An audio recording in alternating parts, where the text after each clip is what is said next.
आज आपण आहे ना पाणीपुरीचं तिखट असं टेस्टी पाणी घरीच बनवणार आहे. त्यासाठी कोथिंबीर आणि पुदिना स्वच्छ धुवून घेतलाय. जेवढी कोथिंबीर घेतली ना त्याच्या निम्म्या पुदिन्याची पानं घ्यायची, हिरवी मिरची घ्यायची, तुम्हाला जसं तिखट पाहिजे कमी जास्त त्या प्रमाणात कमी जास्त मिरची घ्यायची, इंचभर अद्रकचा तुकडा, लिंबाचा रस पिळायचा, चवीपुरतं मीठ टाकायचं आणि पाणी टाकून आपल्याला ह्या पुदिना आणि कोथिंबीर चांगलं वाटून घ्यायचंय.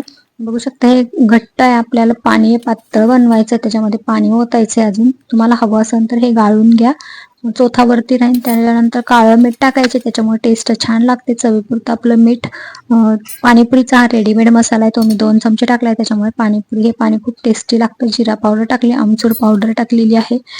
आमचूर पावडर नसेल तर इथे लिंबाचा रस टाकला तरी चालतो. आपलं हे पाणीपुरीचं पाणी तयार आहे. इथे मी थोडीशी खारी बुंदी वरून वापरलेली आहे.